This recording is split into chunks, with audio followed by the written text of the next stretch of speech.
Rumbold has.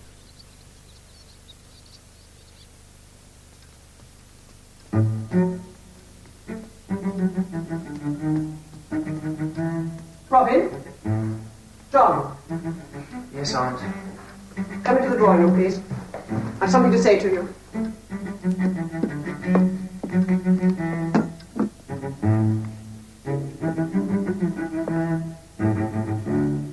Close the door.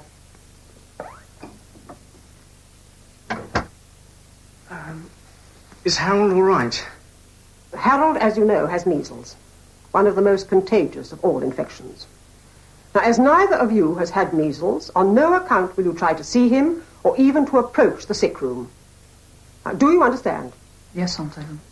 I'm informed by Dr. Bowers that the attack normally lasts about 1 week. Harold's temperature has already subsided. Well, will it be all right to go back to school? Now, that's what I wish to speak to you about. Neither of you will go back to Manchester next week. You are in quarantine. For how long? At least 40 days. Do you mean you'll have to stay here all this time? Well, the Reverend Whiting has very kindly offered to tutor you each day. Now, starting on Monday, you will work in here from 9:30 to midday each weekday morning, and from 2:30 to 4:30 in the afternoon. And when Harold is better, he will join you. He's only a vicar. What does he know about algebra and chemistry? Mr. Whiting is a very brilliant man, Robin.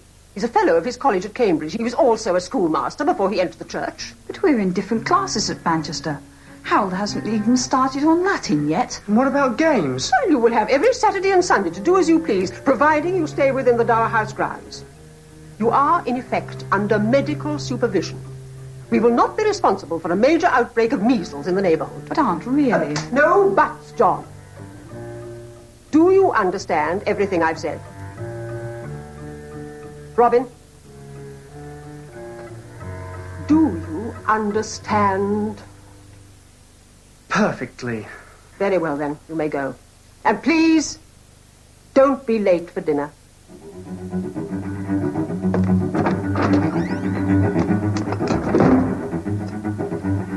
Petticoat pal, that's what it is. She'll have us in petticoats before she's finished. What time tonight? You're coming? Well, I'm not staying here for 40 days.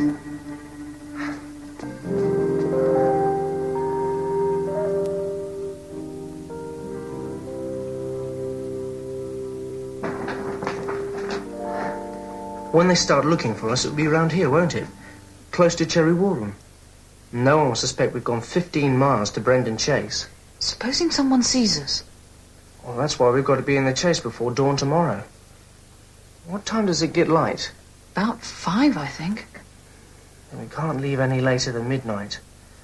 We'll need at least 5 hours to do it across country in the dark. It isn't just for a week now, is it? If we're not going back to school, we might as well leave here for good. Outlaws.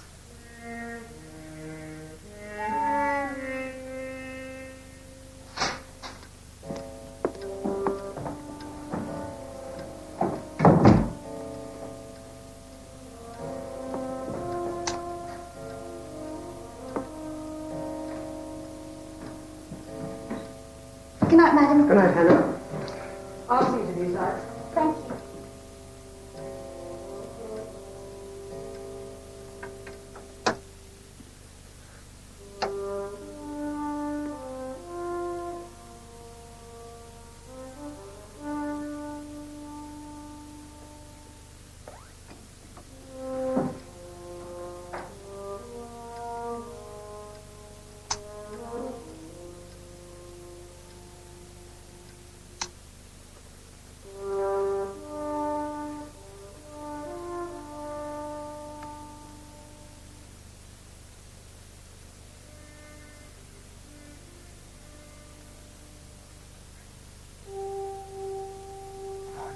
It's all clear. She's gone. Shh.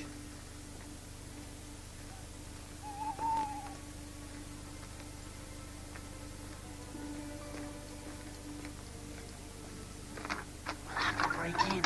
It's making too much noise. I can see it. Stand back. Supposing somebody hears us? That's a chance we'll have to take.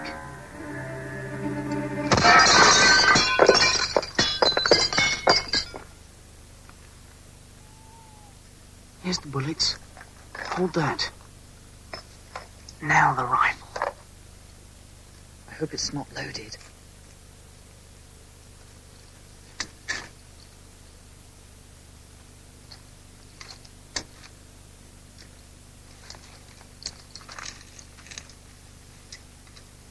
Come on, let's go. Good riddance. Come on. No more Aunt Helen. No more petticoat power. We're free. No, we're not. Not for another 15 miles. It's Tilly, blast her. She must have heard us. She'll wake the whole place. Come on.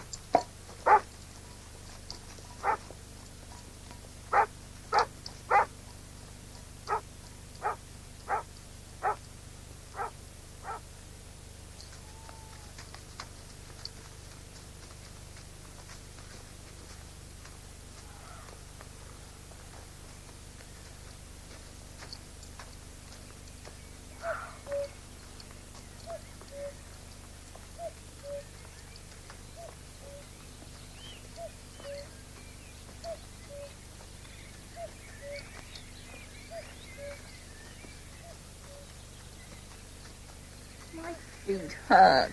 Buck up, John. We're nearly there. Can't we rest? What's the point? We're there.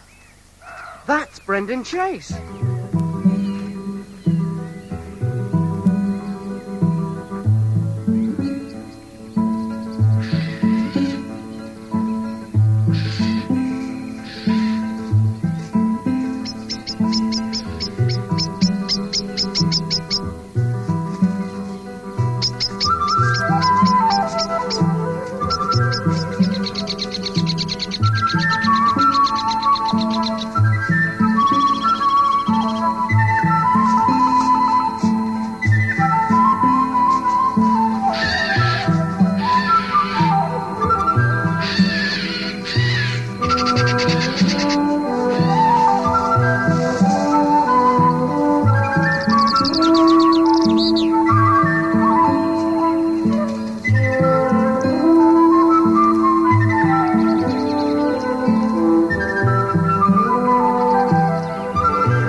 We've done it. Come on. We're here. Wow. Hey, come in. Come on. We'll go that way. Come on.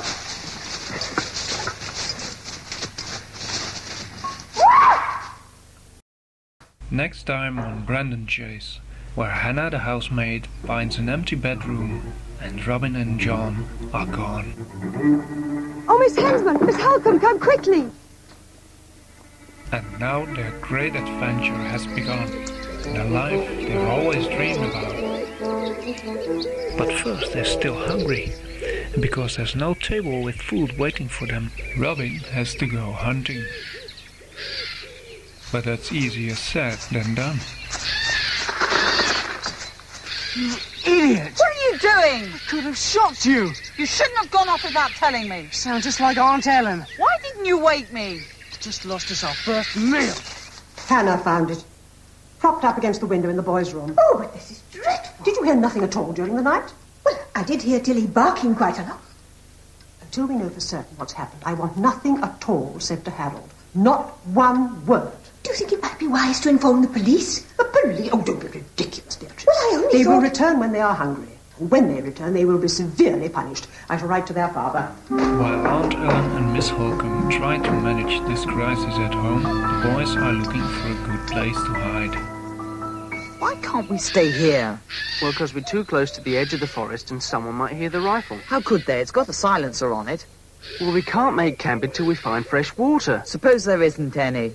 Well, then we'll have to go somewhere else. Come on. After her conversation with the Reverend Whiting, Aunt Ellen decides to inform the authorities, consisting of but one worthy figure, of Sergeant Bunting. As a policeman, madam, I never assume anything.